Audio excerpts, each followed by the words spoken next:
현재 사용하고 있는 기존 진단도구의 한계점에 대해서 살펴보겠습니다. 먼저 적성검사는 지원자의 인지 능력을 측정하고 있는데 학습 효과로 인해 지원자의 노력에 따라 단기간에 능력 향상이 가능하고 문항이 노출됨으로써 변별력이 감소하고 있는 추세입니다. 기업 입장에서는 정기적인 문항 개발로 인해 비용도 추가적으로 발생하고 있습니다. 뿐만 아니라 온라인 진행 시 부정행위의 가능성이 높고 채용 과정에서도 지원자의 스트레스가 증가하고 있습니다. 인성검사는 자기 보고식 검사의 한계인 응답 왜곡 현상을 통해 지원자의 역량이 과대평가될 가능성이 있습니다. 그리고 기성품, 즉 커스터마이징 되지 않은 인성검사는 조직 내 성공적인 업무 수행과 관련된 조직 고유의 특성을 반영하지 못하여 타당도가 낮을 수밖에 없습니다. 예를 들어 성격 이론 중에 빅5 헥사코 성격 6요인과 같은 검사는 성격을 5개 또는 6개 범주로 구분했을 뿐이기 때문에 조직에 필요한 역량은 평가할 수 없다는 것입니다. 그럼 AI 기술은 어떤가요? AI는 과연 공정할까요? AI는 기존 데이터를 학습하고 학습한 데이터를 기준으로 지원자의 점수를 산출하고 있습니다. 그 방법의 가장 위험한 점은 기존 데이터의 선입견과 편견도 함께 학습되었을 가능성이 있다는 것입니다. 이렇게 기존 진단 도구들에게 나타나는 한계점이 있기 때문에 채용 장면에서 새로운 진단 도구가 필요할 것이라고 저희는 판단했습니다.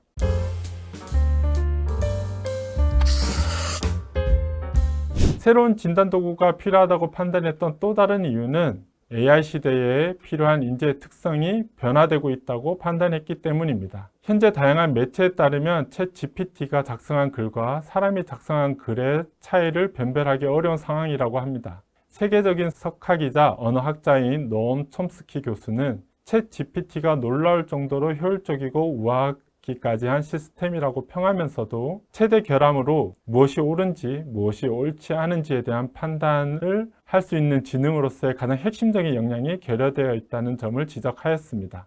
그리고 인간만이 가진 특징으로 사용 가능한 정보를 바탕으로 추론하고 새롭고 통찰력 있는 결론에 도달하는 능력은 챗GPT에 없고 인간만이 가지고 있는 고유한 능력이라고 말하기도 했습니다. 챗GPT와 같은 인공지능의 대중화로 인해서 지식의 수준은 더 이상 조직 내 인재의 특징이 아닐 수 있으며 사람만이 할 수 있는 고유한 능력인 그 어떠한 것을 가지고 있는지가 필요한 시대에 살고 있다고 보여지고 있습니다. AI 시대에 필요한 인재의 능력을 요약해보면 다음과 같이 정리할 수 있을 것 같습니다. 지식을 단순히 아는 것에 그치는 것이 아니라 필요한 정보를 찾고 선별, 활용하여 새로운 지식을 창출하고 글 또는 말로 전달할 수 있는 능력, 문제를 해결해 나가는 능력, 새로운 상황에 빠르게 적응하고 배운 것을 새로운 도전에 적용하는 능력이라고 보고 있습니다. 이러한 인재의 특성은 현재 존재하는 진단 도구로는 측정하기 어렵습니다. 때문에 인크루트웍스에서 이를 측정할 수 있는 새로운 진단 도구인 메타 검사를 개발하게 되었습니다.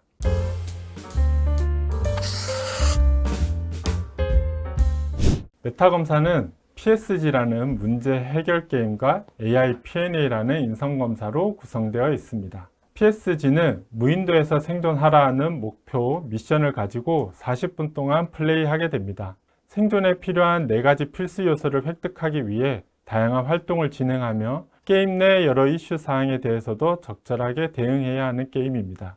플레이어가 다양한 활동을 할 수밖에 없는 일련의 과정들로 개발된 PSG는 현재 총 11건의 특허를 출원하였는데요. 어떤 점에서 PSG가 인정받고 있는지 한번 살펴보도록 하겠습니다. PSG는 지식을 얼마나 많이 알고 있는가 보다 지원자의 사고하는 과정, 의사결정 과정, 문제 해결 과정에 초점을 맞추고 있습니다. 즉, 문제 해결 과정에서 수집되는 다양한 데이터를 활용하고 있다는 뜻입니다. 특히 PSG에서 진단하는 지원자의 능력은 총 3가지 차원으로 일반지능, 실용지능, 메타지능이 있습니다. 일반지능은 기존의 적성검사와 같은 전통적인 인지검사에서 측정하는 것으로 업무 수행에 필요한 능력이라고 볼 수 있습니다. PSG의 측정학적 관점에서 주목할 점은 문제 해결 과정을 분석하여 메타지능을 측정한다는 점입니다. 주변 환경을 이해하고 목표 달성을 위해 그 지식을 활용하는 능력인 실용지능과 실행 과정을 스스로 점검하고 전략을 수정하여 더 나은 결과를 만드는 능력인 메타 지능이 PSG를 더욱 특별하게 만든다고 볼 수 있습니다.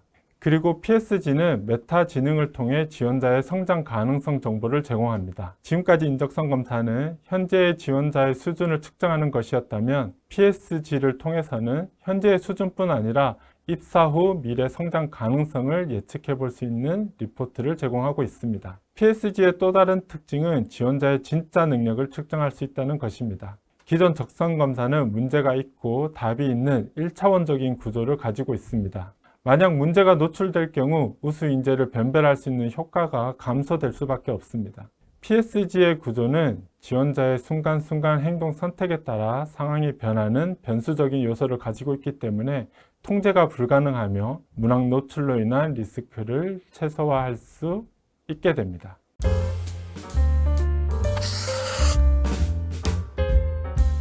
다음은 AI P&A에 대한 설명을 이어서 드리도록 하겠습니다. 검사 진행은 약 20분 내외이며 한 페이지당 4문항씩 구성되어 있고 페이지당 16초의 제한 시간을 두고 있습니다. 검사는 역량을 측정하는 파트 1 200문항, 반생산적 행동을 측정하는 파트 2 108문항으로 총 308문항으로 구성되어 있습니다.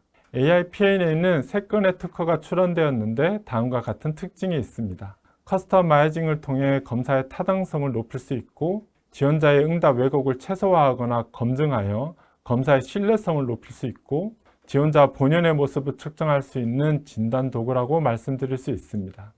AI P&A의 커스터마이징 기능에 대해서 설명드리도록 하겠습니다. 인사 및 채용 담당자들은 3단계의 커스터마이징 수준을 선택하셔서 진행하실 수 있습니다. 1단계 커스터마이징은 15개 역량 중 국내외 100대 기업에서 사용 빈도가 많은 역량 5개를 미리 선정해 놓았고 이를 선택해서 지원자를 진단할 수 있습니다.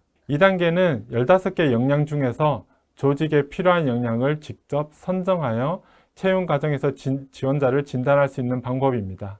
3단계는 15개 역량 외에 다른 역량을 측정하고 싶을 경우 직접 16번째, 17번째 역량을 만들어서 진단할 수 있습니다. 세 번째 단계일 경우 가장 타당도가 높은 방법이기 때문에 인성검사 점수가 높다는 것은 조직과 개인 간의 적합도가 높다고 판단할 수 있는 근거로 작용될 수 있습니다. AI P&A의 특징으로는 셀프 모니터링 기술이 있습니다. 지원자의 응답 패턴을 실시간으로 분석하여 지원자의 솔직한 응답을 유도하는 시스템입니다. 7가지 측정 방법을 활용하여 지원자의 신뢰도 수준을 실시간으로 분석하고 있으며 1단계에서 3단계까지 등급으로 구분이 됩니다. 그리고 입세티브 문항을 활용하고 있는데요. 지원자의 노머티브 응답, 즉 동의하지 않는다에서 동의한다까지 응답한 결과를 실시간으로 분석하여 응답 신뢰도를 평가하기 위해 강제 선택형이라고 하는 입세티브 문항을 추가로 제시하게 됩니다.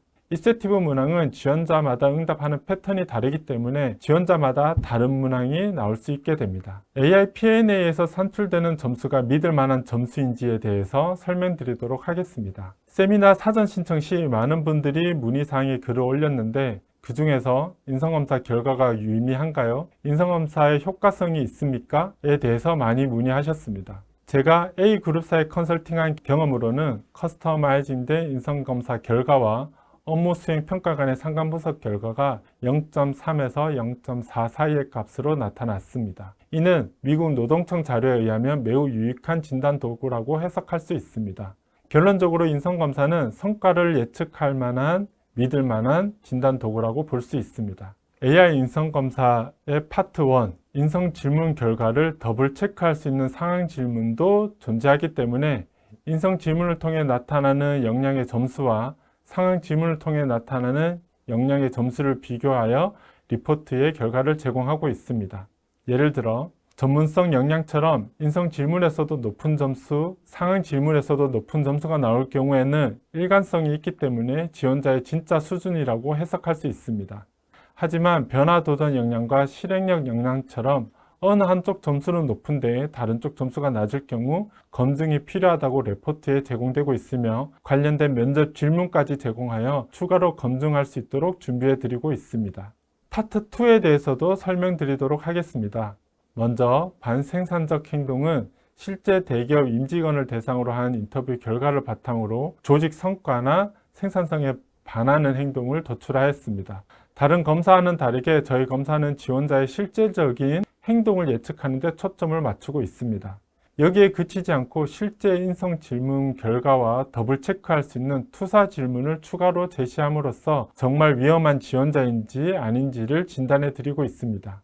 인성 질문에서는 비정상적으로 판정되는 지원자에 한하여 투사 질문이 자동적으로 생성되는데, 인성 질문에서도 비정상적인 점수가 나오고 투사 질문에서도 비정상적인 응답이 나올 경우 워닝이라고 표시되고 불합격을 권장하고 있습니다. 투사 질문을 통해 어떻게 지원자를 변별하고 있는지에 대한 근거에 대해서 말씀드리겠습니다.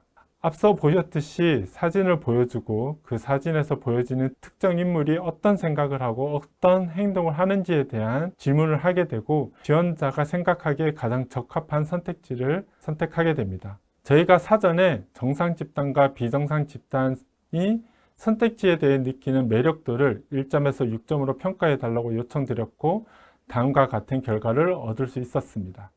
2번 선택지 같은 경우 정상, 비정상 모두 매력적으로 느끼고 있습니다. 이는 상식적으로 해당 상황에서 할 수 있는 생각 또는 행동으로 해석하시면 됩니다. 반대로 1번과 3번 선택지처럼 비정상 집단이 매력적으로 느끼는 선택지의 경우에는 조금 이상하다는 생각이 드시죠?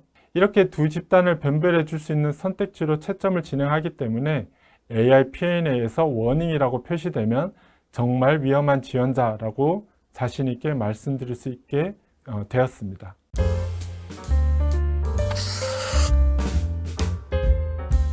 메타 검사 개발 당시 대규모 파일럿 테스트를 통해 확인한 신뢰도와 타당도에 대해서 말씀드리겠습니다. PSG는 기본적으로 지원자의 인지 능력을 측정하고 있기 때문에 지원자의 인지 능력 수준과 PSG 점수 간의 상관 분석을 진행해 보았습니다. 타당도 점수는 0.31에서 0.42까지의 점수를 얻을 수 있었습니다. 이는 미국 노동청에서 제시하는 매우 유용한 진단 도구라고 해석할 수 있습니다. AI P&A의 신뢰도는 파트 1 0.87 정도, 파트 2 0.769로 미국 노동청에서 제시하는 기준이 0.70 이상으로 확보되었습니다. 저희 메타 검사를 활용하면 어느 정도의 효용성을 가질 수 있을지 테일러 러셀 표를 통해서 이론적으로 살펴보도록 하겠습니다. 통상적으로 10명 중 6명이 우수한 인원으로 유입된다고 가정하고 메타 검사를 본 10명 중에 2명에서 4명 정도가 면접 단계로 합격한다고 했을 때, 그리고 메타 검사 타당도가 0.4 정도라고 했을 때 선발 정확도는 75%에서 81%라고 말씀드릴 수 있습니다. 네, 문의사항이나 인사 담당자로서 필요한 부분이 있다면 아까 말씀드렸던 메일로 전달해 주시기 바랍니다.